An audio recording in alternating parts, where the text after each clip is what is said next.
Assalamualaikum warahmatullahi wabarakatuh. Selamat malam Sobat Enjoy, dimanapun kalian berada. Pasti kangen banget ya, nungguin kapan sih Mas di live lagi di live IG gitu ya. Nah teman-teman, banyak orang tua yang hari ini gitu ya, yang hari ini kebingungan gitu ya. Mas Di, ini judulnya kok aneh banget sih, bullshit parenting gitu ya. Padahal banyak orang tua yang hari ini tuh belajar parenting kan. Nah, malam hari ini kita akan bergabung sama Bunda Lucy gitu ya, psikolog anak ya.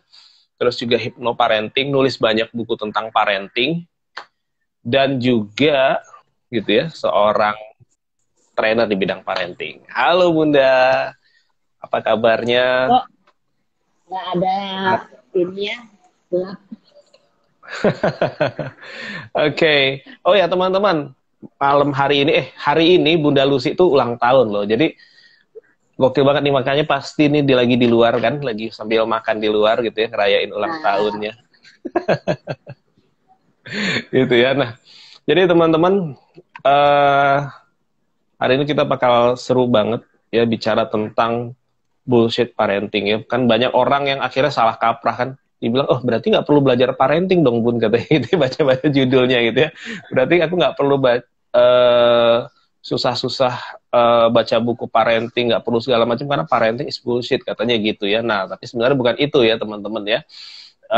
Seperti apa kan kita juga ada post videonya Bunda Lucy ya sebagai pengantar kelas kita malam hari ini. Oke, buat teman-teman yang baru gabung, oke, selamat malam buat Dineh ya, Dalvian, Gria, Gaman Purbalingga, terus kemudian Monica Irwan 83, Wiwi underscore AP, selamat malam semuanya. Oke, mohon ditunggu sebentar, Bunda Lucy kayaknya tadi sempat ada kendala teknis gitu ya. Nah, oke, nah teman-teman bicara tentang parenting, saya yakin teman-teman yang ikut kelas malam hari ini pastinya sudah punya anak. Kalaupun tidak, dia kan bisa prepare nanti ya untuk masa mendatang, gitu ya. Nah, terus kemudian bicara tentang parenting juga. Nah, ini yang seru adalah ternyata anak itu kita harus apa ya, ibarat bibit yang harus kita tanam, kita pupuk sejak dini, karena nanti mau seperti apa besarnya ya tergantung dari bagaimana orang tua memeliharanya atau membesarkannya. Oke, halo Bu Wiwi dari Kebumen. Oke, yang lain boleh dong sebut dulu dari kota mana yang sudah bergabung. Kalau Mbak Dine Hiwol dari mana? Gitu ya. Oke. Halo, Mbak Monik juga boleh tulis dari mana. Oke. Sip.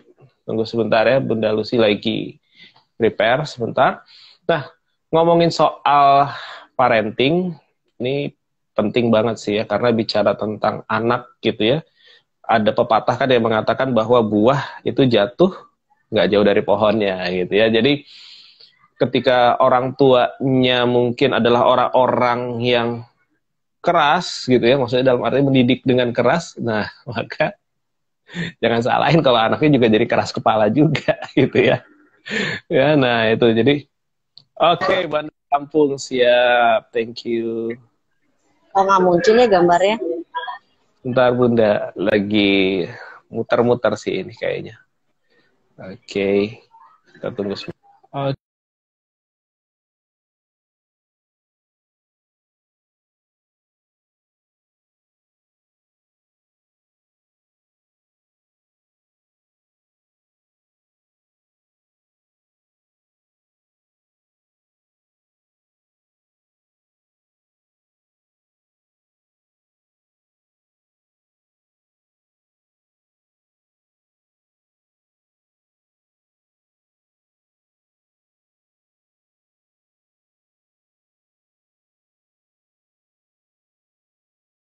Oke, halo halo.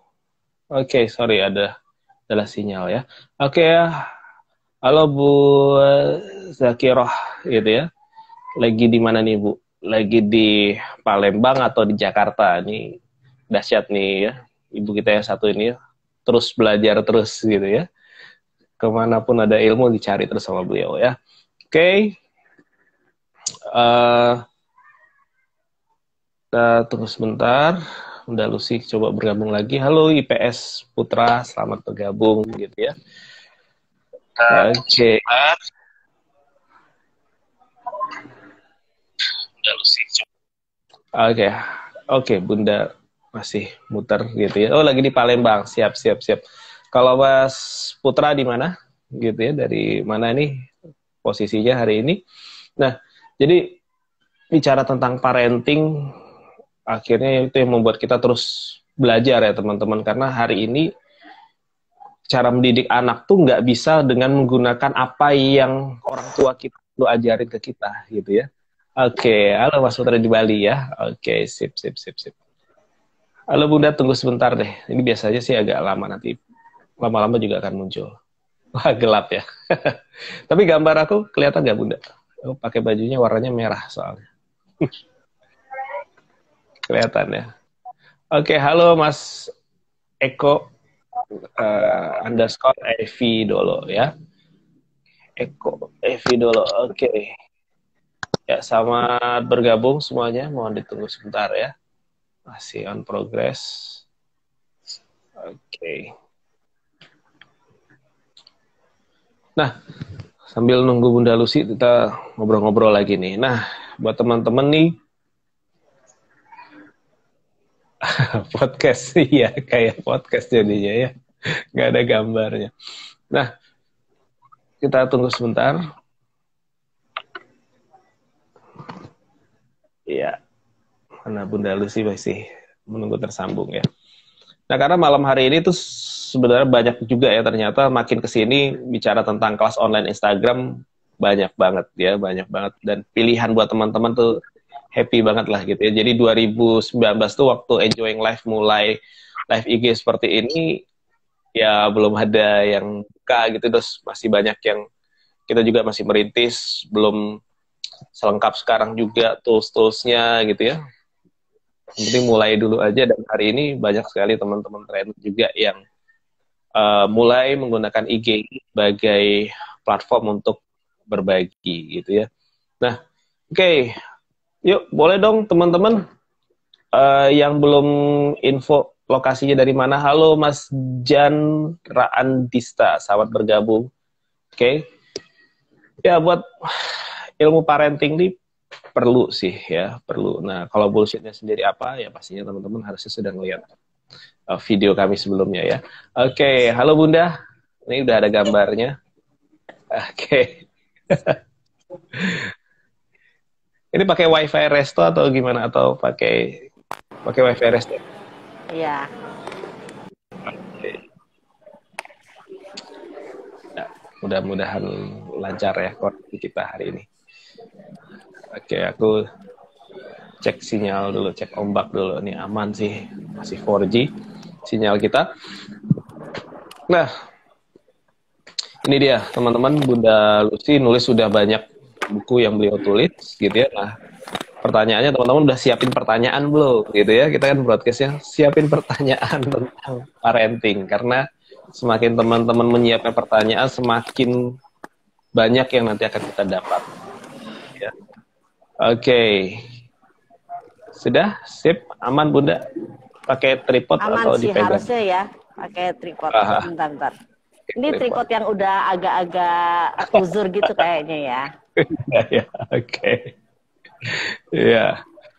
Nah, oke, ini dia Bunda Lucy. Ini kalau teman-teman lihat di Instagramnya Bunda, diundang dari kementerian gitu ya. Oke, ini di saya aman ya.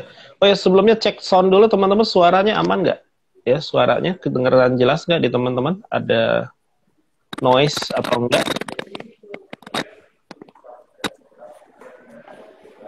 Nggak sih, aman kalau di sini. Aman ya? Oke, sip, aman ya. Sip, ya.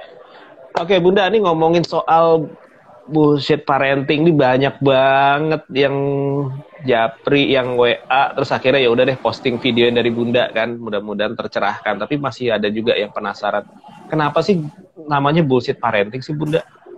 Ya, jadi aku tuh agak sedikit berbeda sih sama psikolog yang lain ya. Kalau aku ngomong to the point gitu kan.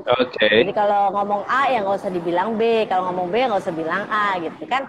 Jadi beberapa orang tua juga kan selama pandemi ini mengalami banyak problem sama anak-anaknya. Yes. Dan banyak orang tua yang juga dalam tanda petik kesetanan ngadepin anaknya gitu kan. Itu iya soalnya Iya, iya, iya, iya. saya banyak dapet orang tua yang emang nggak ngerti cara pengasuhan anak sih. Jadi ada seorang bapak-bapak datang gitu kan, terus dia mengaku berdosa karena anaknya itu sempat mau bunuh diri, sempat kating-kating dan sempat mau kabur.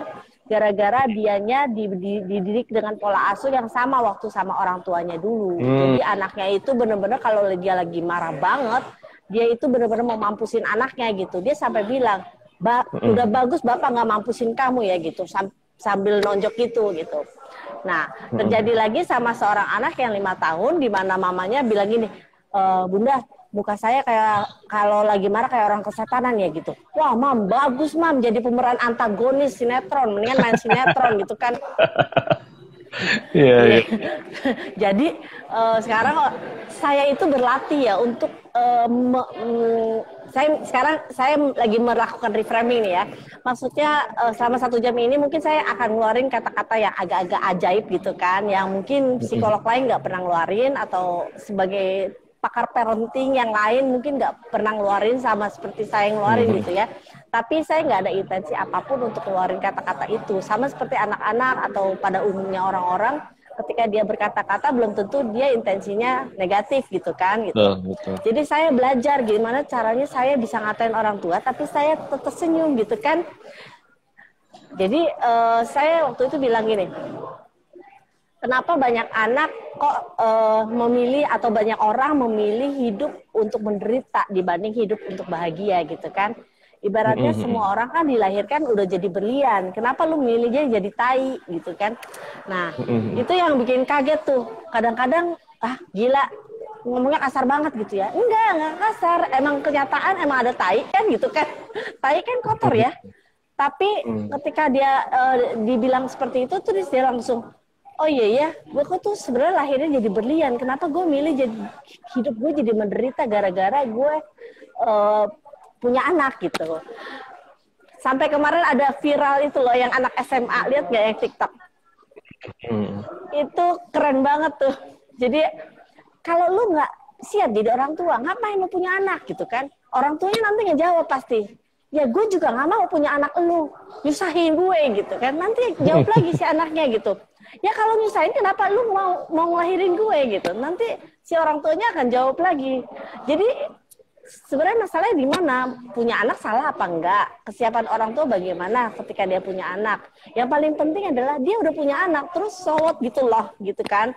Sebenarnya step-step apa sih yang harus kita lakukan untuk membangun kepercayaan anak kita, untuk membangun bonding, keharmonisan dalam rumah, supaya nggak terjadi perang dunia di rumah gitu. Nah, bullshit parenting itu sebenarnya adalah metode pola pengasuhan yang nggak omong kosong, yang nggak menyakitkan anak-anak, nggak saling menyakiti antara orang tua dan anak. Gitu. Jadi itu sebuah metode ya Bunda ya. Oke, sip. Nah, ini kenapa sih Bunda kok akhirnya terinspirasi bikin metode ini? Kenapa Bunda? Jadi gara-garanya gini, ada seorang teman saya yang emang bullshit banget gitu kalau ngomong gitu ya. Dia sempat sharing sama saya tentang bullshit teori. Maka sekarang saya lagi berpikir, oke, abis bullshit parenting mungkin saya akan bikin bullshit yang lain gitu ya, seperti bullshit couple gitu kan, atau bullshit trainer gitu. Karena semuanya sebenarnya cuman kayak lu ngomong doang tapi lu nggak mikir gitu kan. Ini terjadi waktu saya kebetulan punya 4 anak kan spesialis semua gitu kan, dengan suami yang spesialis itu memberatkan buat saya gitu, apalagi saya juga spesialis, udah kompleks banget kan gitu. Tapi saya memahami bagaimana caranya bicara ke anak atau komunikasi ke anak dengan bahasa kodenya mereka. Jadi tidak langsung reaktif, tidak langsung mengeluarkan kata-kata yang yang destruktif gitu, yang menjatuhkan gitu. Bahkan ketika kutukan-kutukan itu terjadi di masa kecil, apakah kita sadar bahwa kutukan itu terjadi pada kita pada saat sekarang ini? Contohnya apa?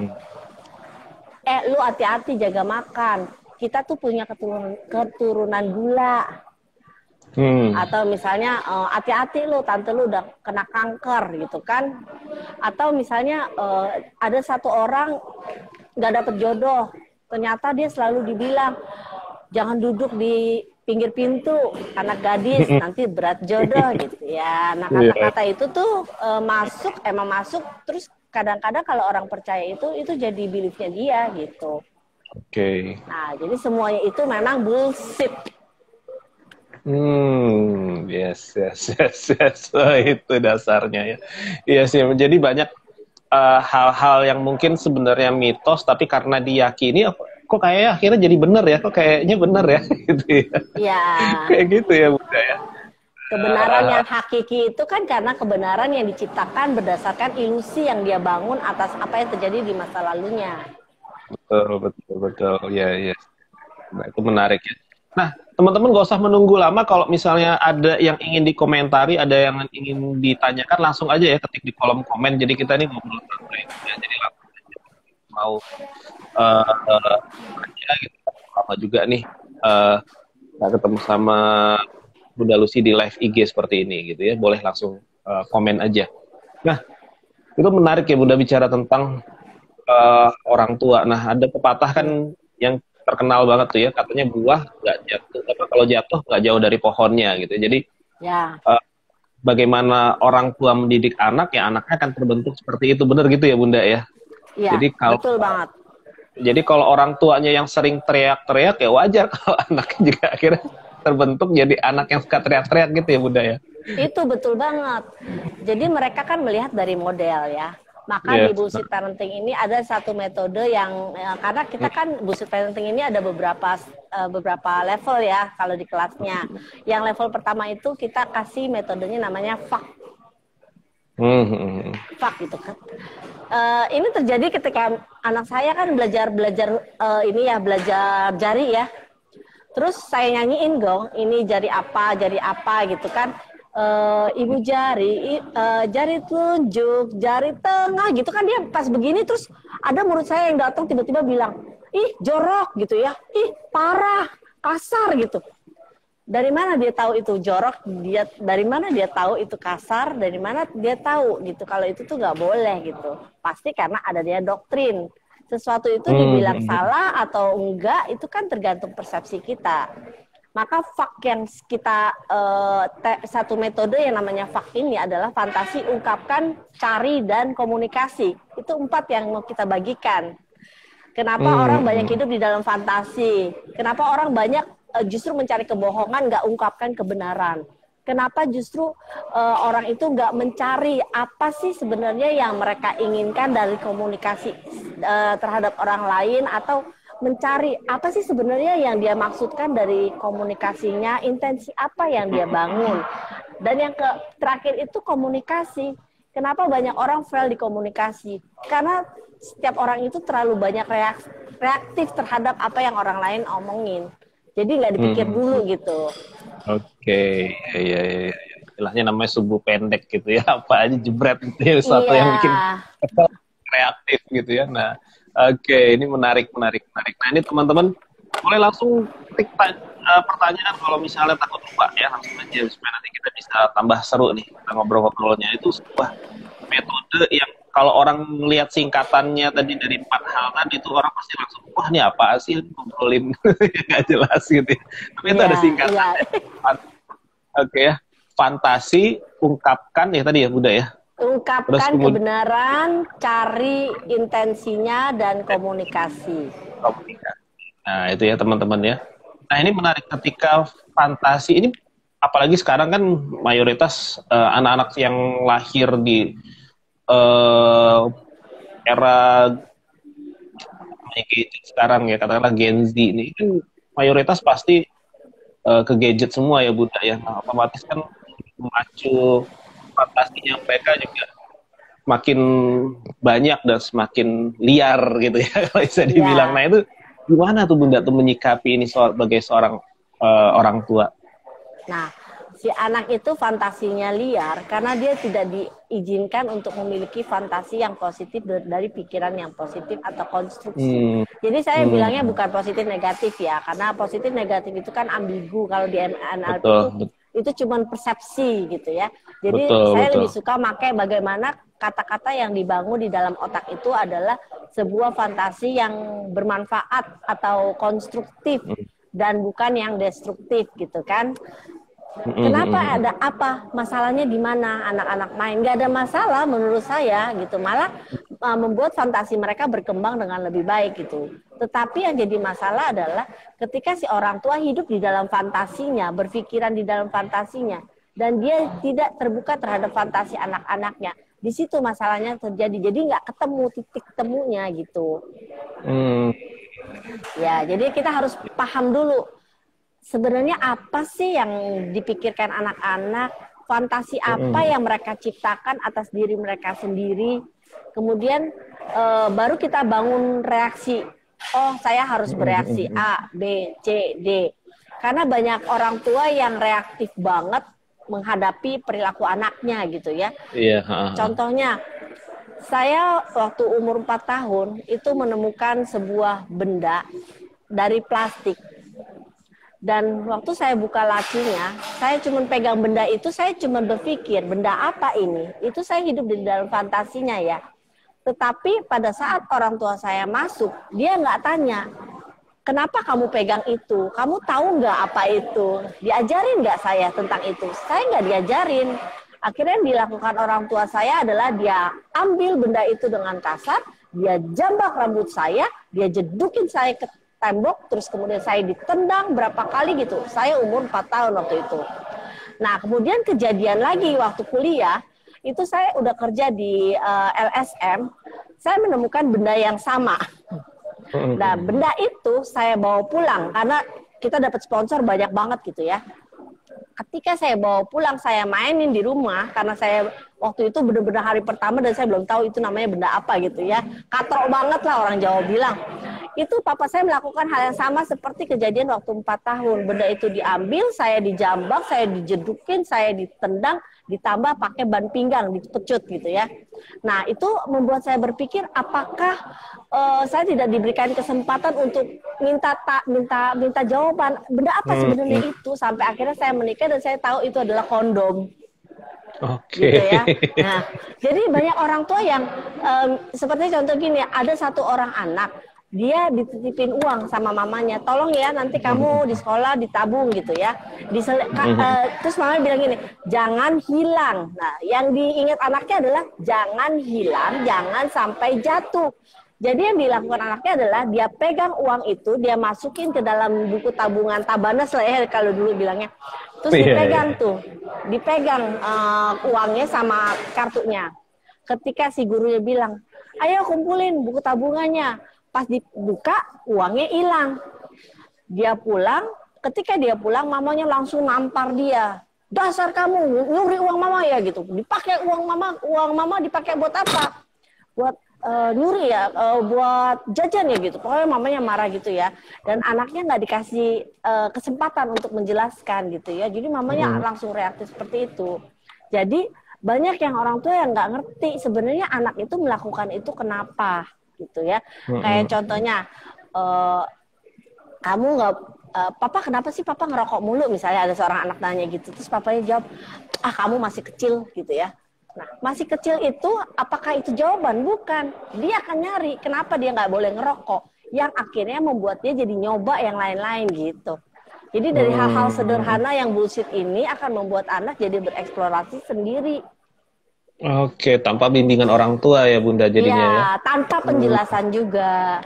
Tanpa penjelasan juga ya.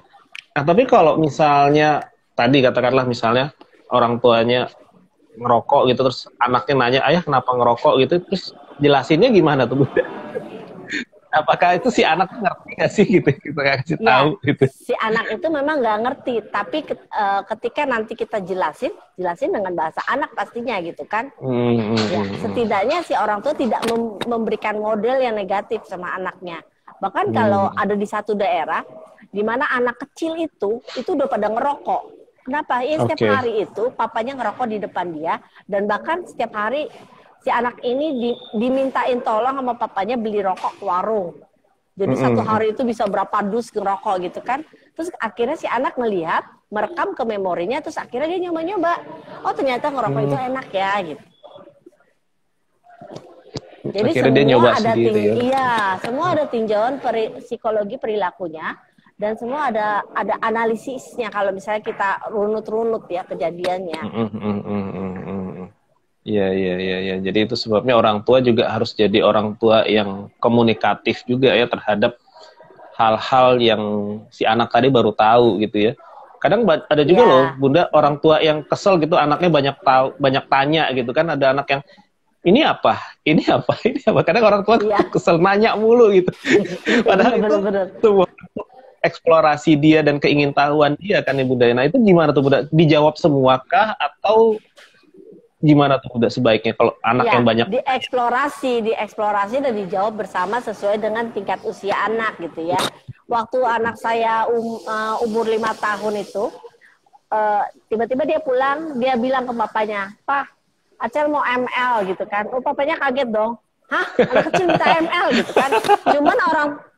Cuman saya kan belajarin suami saya gitu ya untuk nggak terlalu reaktif, untuk tahu dulu respon anak maksudnya apa. Kalau dijawab benar-benar sesuai dengan fantasinya kita, bisa repot kan. ML adalah gitu kan titik-titik gitu. Ternyata dia maksudnya Mobile Legend gitu. Berbeda waktu anak saya yang paling gede, waktu umur 5 tahun, ketika itu ada yang lagi masuk rumah sakit gitu ya. Terus dia nanya sama papanya lagi gitu kan, "Pak, ML apa?" gitu kan. Papanya kaget lagi dong. Tapi dia nggak bereaksi. Dia nanya, maksudnya apa gitu kan. Dia udah WA saya gitu kan. Ini anak nanya ML nih, gimana cara jawabnya? Ya udah kamu tanya dulu maksud dia apa. Itu di kecap ada tulisan ML gitu kan. Mililiter maksudnya kan gitu. Iya. Iya. Nah itu penting juga. Jadi jangan terlalu reaktif gitu ya, jadi tanya dulu ya, benar. Karena tadi juga jadi setiap anak ya, bukan anak aja ya, orang tua juga pasti punya fantasi, punya gambaran, kalau istilahnya di NLP punya peta pemikirannya masing-masing gitu ya, antara si anak dengan si orang tua ya Bunda ya. Iya, dan itulah komunikasi. Nah, si bullshit parenting ini tuh endingnya itu bisa buat anak trauma, karena mereka nggak mikir perbuatannya, nggak mikir perkataannya, nggak mikir perasaannya, asal jebret aja, nggak peduli sama anaknya gitu kan. Contohnya lagi berantem di depan anak nggak ngerti, masih kecil. Justru mereka masih kecil, mereka sangat paham itu gitu kan. Terus kemudian ada teman saya, ini kejadian benar ya. Jadi ada anak 5 tahun, itu tidur sama mama papanya. Saya bilang tidur itu 2,5 tahun itu anak itu sudah harus sendiri gitu kan. Jadi ketika mama papanya lagi berhubungan, tiba-tiba karena saking serunya gitu kali ya, terus gumprang gitu. Jadi lampu tidurnya jatuh. Begitu lampu tidurnya jatuh kan mau dibenerin ya. Pas mau dibenerin tuh dinyalain lampunya. Si anak udah nonton orang tuanya gitu. Nah, jadi efeknya aja yang kurang bagus gitu kan. Sampai suatu saat gini, ada satu anak bilang gini sama papanya, "Pak, naik kuda-kudaan yuk," gitu. Kuda-kudaan, ayo gitu. Kuda-kudaan biasa lah ya, kalau anak-anak naik di atas pundak papanya terus main kuda-kudaan gitu kan. Bukan yang ini. Terus bapaknya, "Yang gimana dong yang ini?" Bukan yang ini. Terus yang apa? Yang kayak tadi malam papa sama mama gitu. Jadi banyak keseruan orang tua yang saya tanganin itu seru-seru gitu ya ceritanya, karena saya spesial di pelecehan seksual dan trauma anak gitu. Jadi kalau nanya cerita saya apa tentang bullshit itu, wah segudang ceritanya. Gitu ya. Nah, kalau misalnya in case gitu terjadi demikian, nah, maka si ayahnya tadi atau si ibunya tadi harus jelasinnya gimana tuh Bunda ke anak? Kalau misalnya terjadi dia sudah terlanjur ngelihat gitu ya. Betul, betul, betul. Terus kemudian tadi yang bicara tadi tentang kuda-kudaan tadi itu gimana tuh Bunda cara Nah, ngejelasin? kalau misalnya, kalau itu masih gampang. Kalau anaknya udah trauma, itu nggak bisa mama papa yang jelasin. Nah, mungkin harus dibawa ke psikolog gitu ya, untuk dirilis emosinya gitu. Tapi kalau cuma masalah kuda-kudaan sih gampang gitu. Oh, tadi papa mama tuh bukan main kuda-kudaan, tapi papa lagi pijitin mama gitu. Jadi gampang sih dialihinnya gampang. Karena anak kecil itu juga nggak terlalu ngerti gitu kan, dengan storytelling aja gitu. Terus banyak orang tua yang juga ngomelin anaknya, padahal anaknya masih 5 tahun.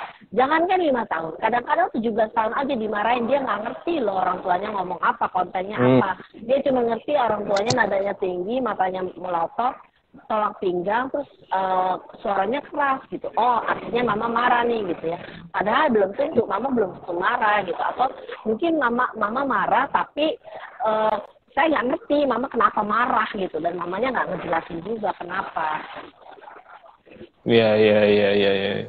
Itu menarik ya. Nah, itu dan kadang itu sampai ada satu momen yang banget gitu. Jadi, ini contoh gitu ya anak saya. Jadi karena sesuatu hal gitu ya, lagi di mobil gitu, terus istri saya marah gitu ya ke anak saya paling kecil. Nah, itu sampai sekarang tuh dia sampai mama marah ya di mobil gitu. Itu kerekam banget. Nah, itu gimana tuh Bunda?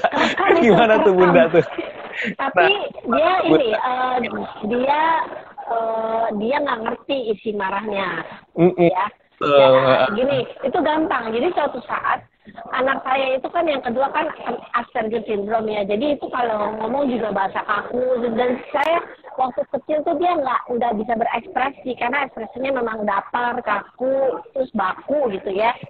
Sehingga saya nggak menyadari kalau dia tuh sudah beranjak gede, dan tiba-tiba ketika komunikasi saya sama dia kodenya udah nyambung nih ya, udah nggak syntax error lah ya kalau orang dulu bilangnya gitu, udah connect, terus saya ngajarin matematika nih, ini baru terjadi belakangan ini. Jadi saya ngajarin, saya kan orangnya ngomongnya berapi-api gitu ya. Jadi saya ngomongnya, iya gitu Cal, keren Cal. Oke, sekarang gini ya, gini. Nah, terus udah gitu dia mandek nih, dia stuck gitu.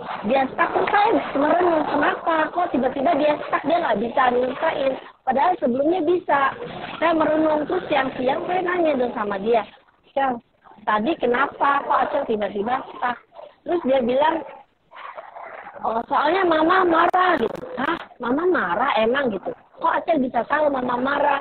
Soalnya mama nadanya tinggi, mama kesannya galak, terus mata yang melotot, gue melototnya matanya begini gitu, sambil ketawa pun dibilang melotot gitu kan. Oh, berarti aku jadi tahu ya. Terus saya nanya, jadi Acel maunya kalau mama ngajar gimana?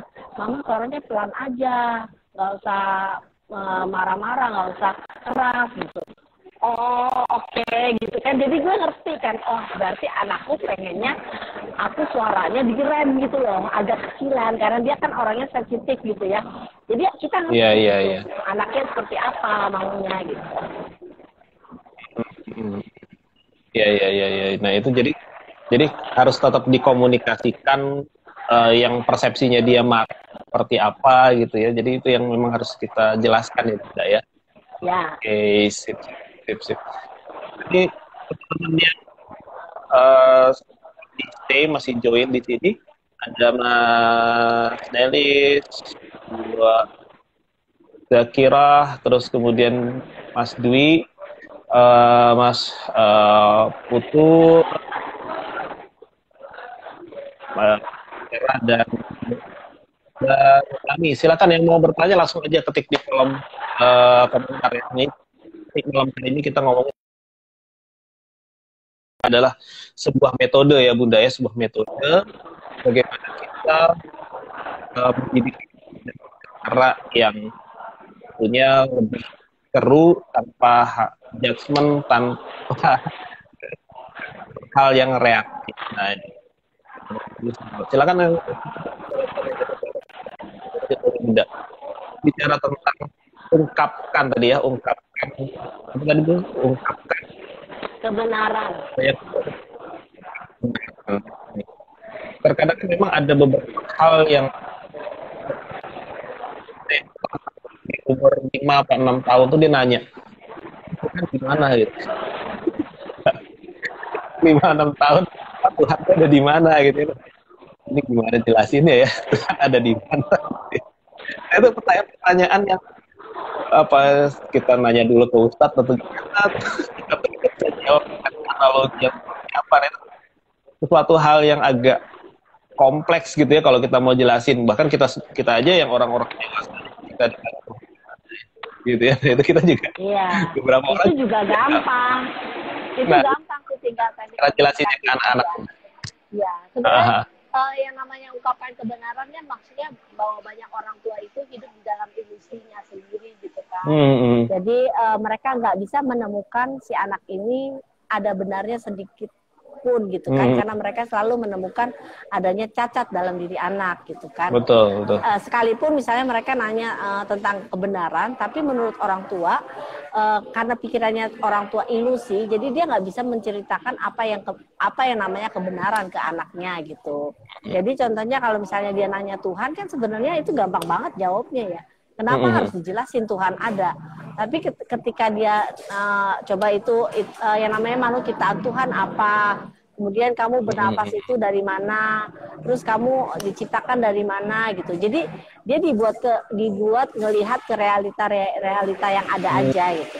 Kecuali yang emang klinis banget ya. Kalau klinis banget itu dia sama sekali nggak mengakui Tuhan itu ada. Nah itu baru harus penanganan profesional gitu. Iya. Tapi pernah ada yang nanganin pasien-pasien seperti itu, Bunda? Saya lagi nanganin yang kena megalomanian, dan dia nggak percaya Tuhan sekarang. Karena dia penganut komunis. Gitu. Itu dari doktrin orang tuanya juga atau dia eksplorasi sendiri? Eksplorasi sendiri. Gitu. Berarti mungkin usianya udah remaja kali ya? Atau masih? Iya, 13 tahun. Iya. Nah itu mungkin gara-gara jawaban tadi ya, pertanyaannya Tuhan di mana dia orang tuanya nggak bisa jelasin, akhirnya dia eksplorasi. Betul. Dan selalu melulu dia menganggapnya segala sesuatu yang dijelaskan orang tuanya bullshit, tuh kan?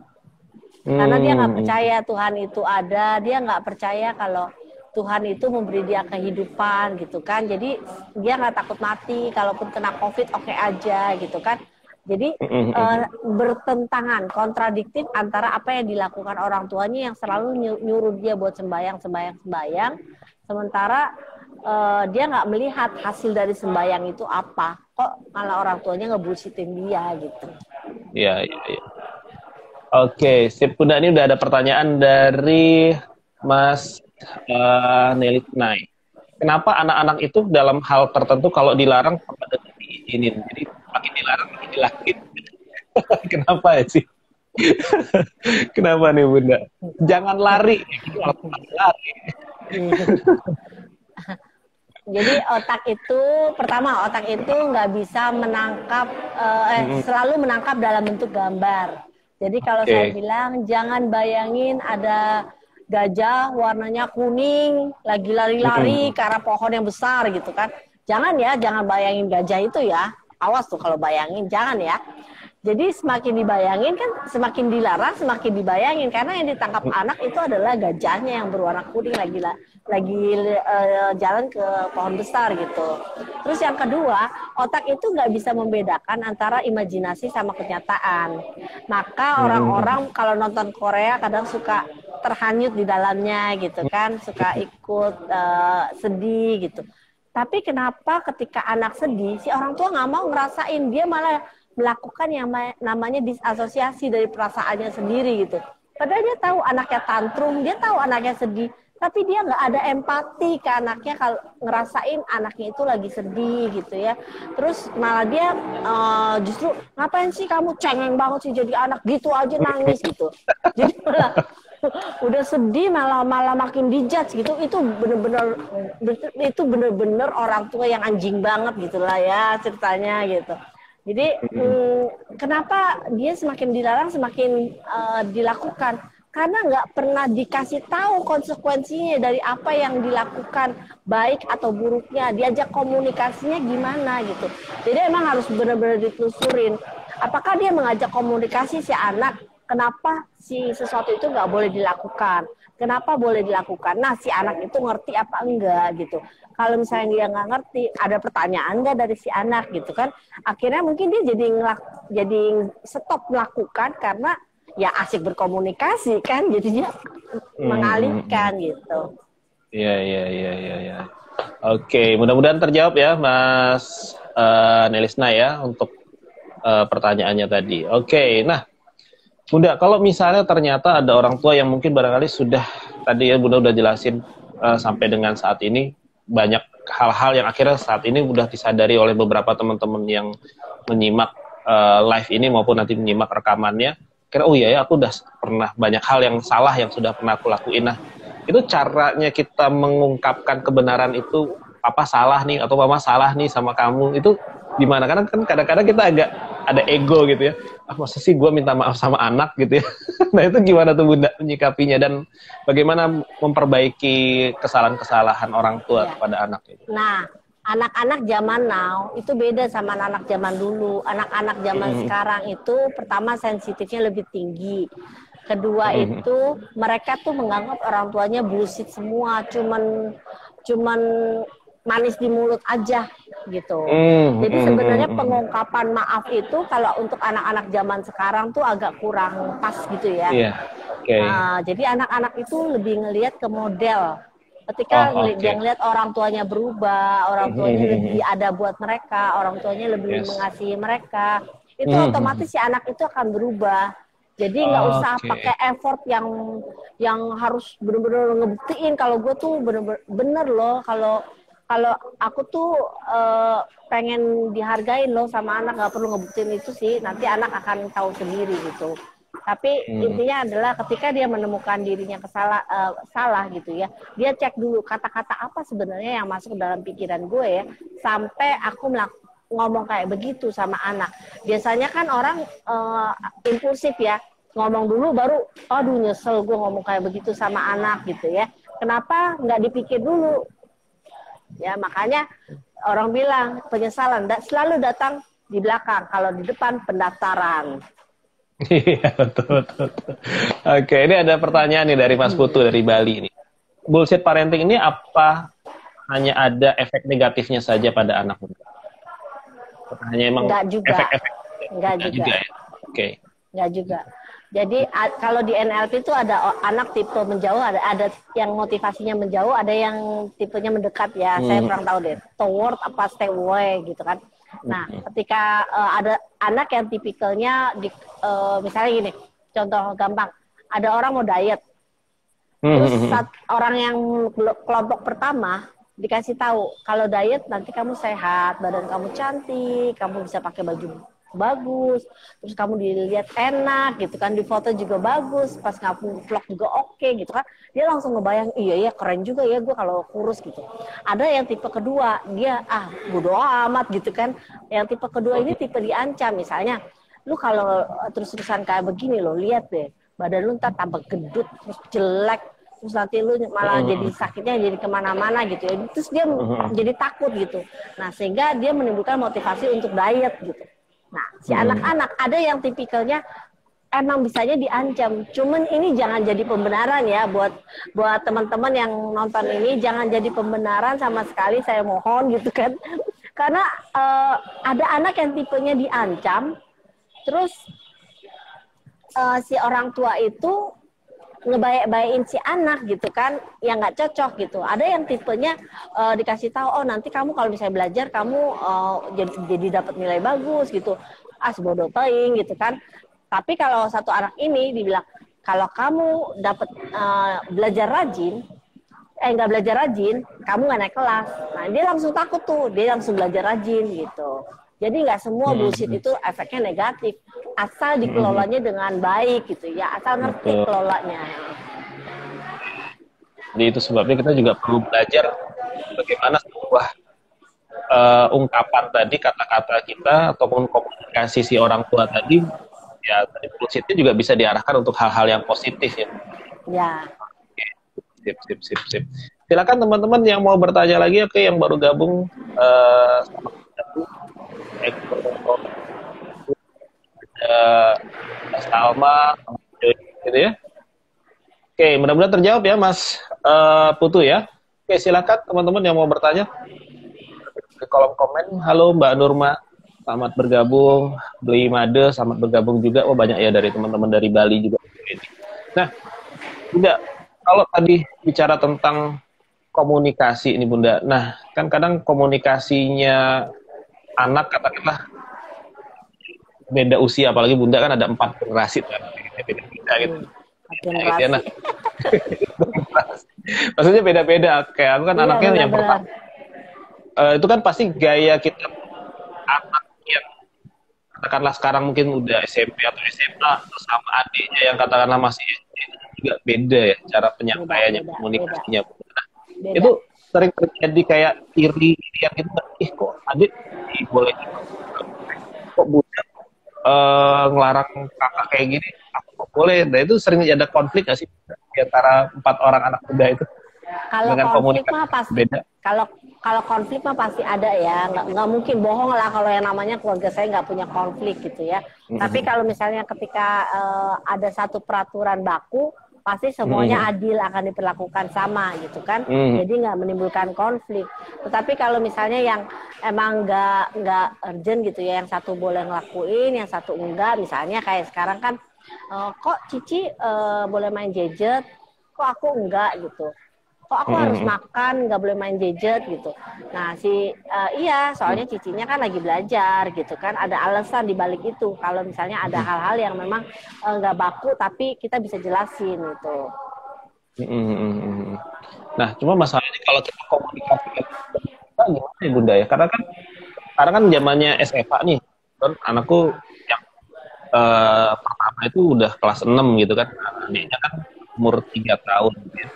Hari-harinya karena kelas lebih banyak Zoom gitu ya, Google Classroom segala macam pakai gadgetnya gitu kan. Nah, tapi mau HP juga, nah kan itu gimana caranya jelasin yang masih balita tadi nggak boleh, kalau nggak bilang kita langsung straight nggak boleh, biasanya kan nangis. Nggak bisa ya. Nah, ya, jadi kalau untuk anak balita itu bukan jelasin nggak boleh, tapi dialihkan. Kayak contohnya gini, saya kemarin baru visit anak autis. Ini visit pertama, jadi pertama kali saya visit itu dia nggak mau, nolak saya gitu kan. Saya tahu nih, oh ya gimana caranya. Biasanya kan dia nonton gadget dong senengnya, biasanya umumnya anak-anak gitu. Saya setelin gitu kan, supaya saya bisa menyentuh bagian-bagian tubuhnya atau tombol-tombol tubuhnya, cuma asal dipencet aja gitu. Oke, dia udah mulai berkurang nih reaksi menolaknya gitu kan. Terus akhirnya saya bangkit berdiri, itu saya punya ide, ayo kita main bola di depan gitu kan. Saya gendong anaknya ke depan, terus saya peluk gitu kan. Terus saya main bola, saya ajak jalan segala macam di depan rumah gitu. Akhirnya dia mulai nyaman sama saya ajak masuk ke dalam. Terus kemudian akhirnya dia udah mau sama saya. Datanglah mamanya, cuk mamanya sama susternya gitu kan, mau nyuapin. Wah, pola makannya nggak benar nih. Kalau makan sambil main gadget itu nggak benar. Karena apa? Usus itu harus bekerja berdasarkan fokusnya. Ketika misalnya si anak lagi makan, ya harus makan fokus dimakan karena supaya ususnya bekerja dengan bagus, tidak sambil main gadget gitu kan. Akhirnya saya coba nih, oke, sekarang saya pengen lihat reaksinya. Saya taruh gadgetnya di depan anak itu, terus kemudian saya nggak langsung ambil. Kalau langsung ambil kan anaknya pasti langsung tantrum kan. Jadi saya bilang, ini apa? Ayo, pinter. Ayo cepet masukin nanasnya, masukin ini, pinter gitu kan. Sambil ininya saya umpetin ke belakang. Wah, itu ada apa lagi ya? Oh iya, ini coba pegang-pegang gitu. Jadi dengan dia melakukan eksplorasi yang macam-macam gitu, dan toksik suara gitu yang memberdayakan, itu jadi dia jadi lupa gadgetnya karena lebih asik bermain itu ternyata. Main ini gitu, tangannya main kan gitu.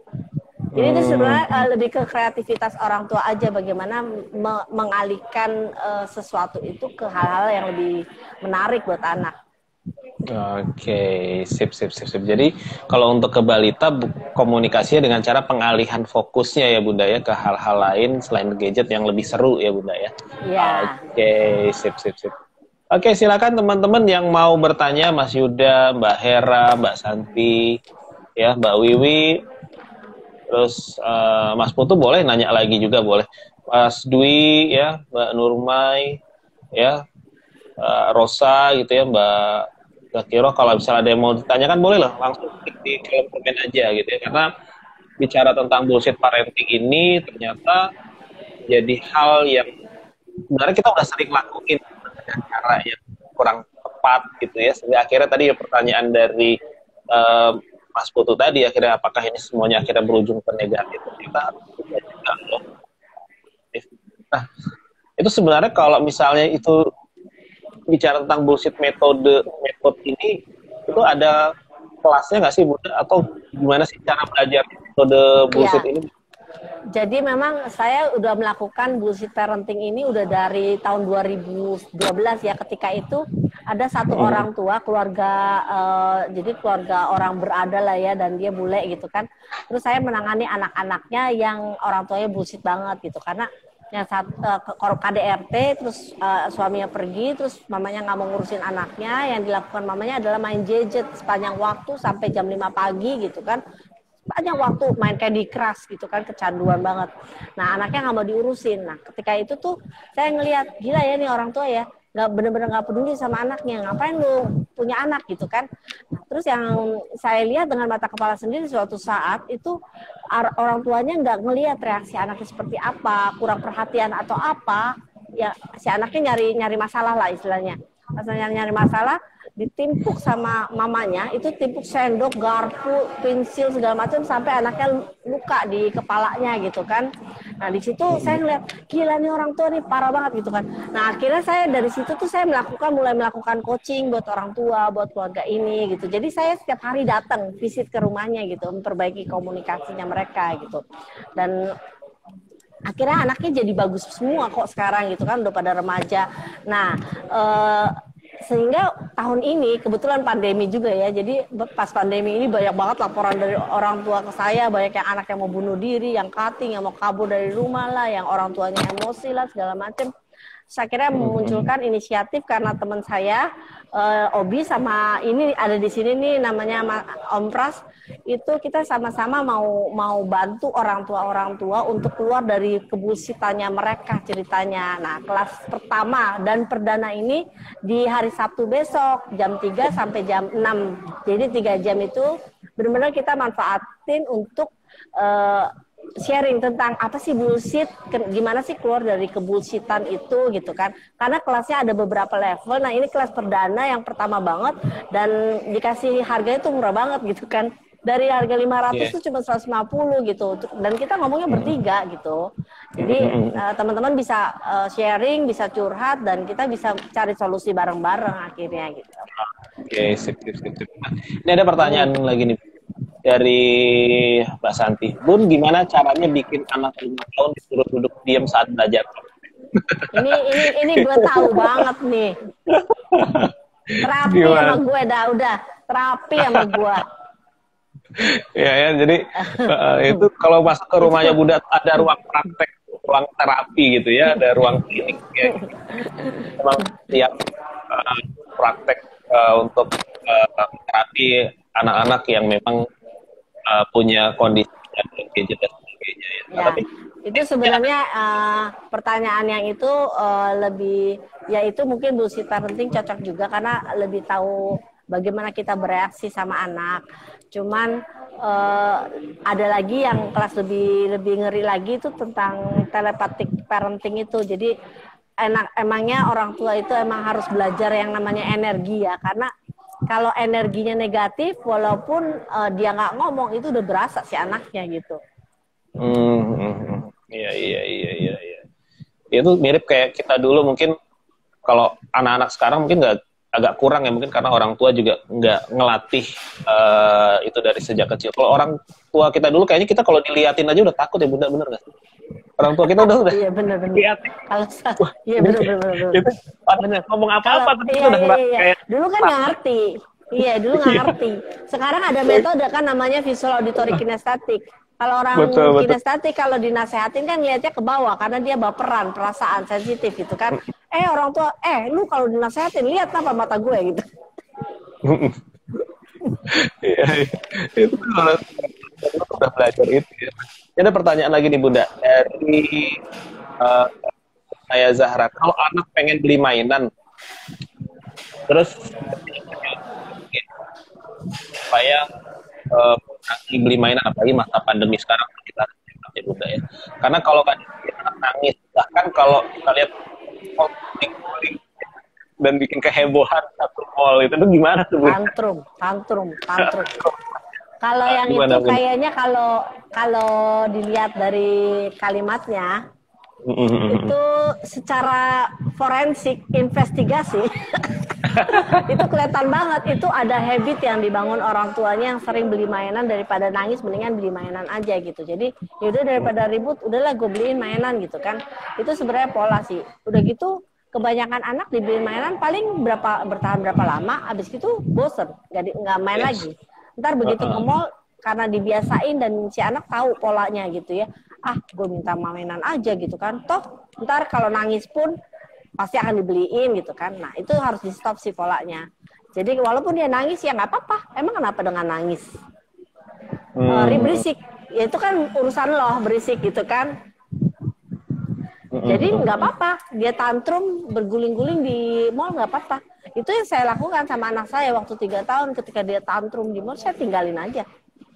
Mau hilang nggak masalah buat saya gitu kan. Nggak sayang sama anak, ya itu masalah gue gitu kan. Tapi itu cara gue mendidik gitu. Iya. Itu kalau istilah kita break anchor-nya dia ya, kita rubah. Ya, orang tua tuh anak itu punya sejuta cara untuk ngelit mamanya. Karena marketing paling canggih tuh anak. Gitu ya. Iya.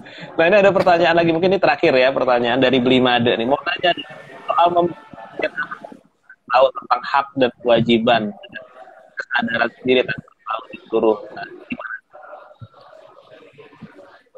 gitu ya. Jadi kadang-kadang kan hal-hal kecil lah, misalnya buang sampah dong itu di tempat sampah. Gimana Bunda? Oke. Hak dan kewajiban ya. Oke, anak 9 tahun itu baru tahun pertama dia masuk yang namanya konkret abstrak operasional. Jadi kalau dari 5 sampai 9 tahun itu ada yang namanya abstrak operasional. Abstrak operasional itu di mana anak itu diomongin nggak ngerti, dia nggak ngerti bahasa abstrak, dia ngertinya bahasa konkret. Jadi kalau misalnya mau ngomong, Dek jangan duduk di situ, jangan ngomong Dek jangan duduk di situ, itu komunikasi yang nggak fokus. Komunikasi itu harus berfokus. Dek duduk di sini aja deket mama gitu ya. Jadi nggak muter-muter, langsung ke tujuannya.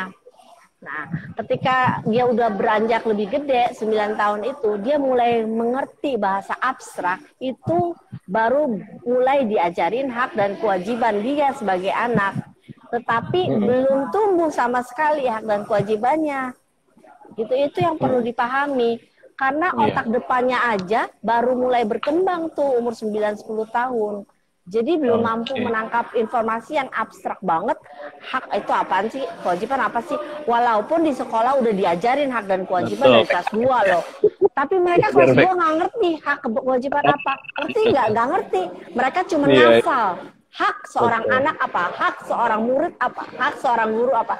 Gue soalnya ngajarin anak gue jadi ngerti hak dan kewajiban. Seumuran lo diajarin hak dan kewajiban dalam hati gitu kan. Iya. Ini makanya nih Bunda nih bagusnya udah deh masuk ke Kementerian Pendidikan kali ya Bunda ya, dirombak sesuai kan tingkat pertumbuhan otak anak gitu ya. Jadi seru banget lah. So teman-teman, jadi kalau pengen tahu metode, gitu ya, jadi bullshit method ini ternyata banyak orang tua yang sadar itu dan akhirnya berdampak. Mulai perbaiki dengan cara join hari Sabtu ini bullshit method. Ya. Kalau mau daftar malam hari ini, harga normalnya 500.000 karena ada 3 orang pembicara. Itu ada siapa aja? Ada Lucy, terus ada Obi sama Om Pras. Sama Om Pras. Nah, jadi 3 pembicara yang masing-masing punya kompetensi yang dahsyat dalam parenting. Nah, kalau mau daftar hubungin ke nomor berapa Bunda? Ke 0857 0857 8181 8181 0191. 0191 ya. Oke. Nanti kita ketik juga di ya. Nah, gak kerasa nih, terima kasih banyak Bunda untuk waktunya malam ini. Oke, thank you.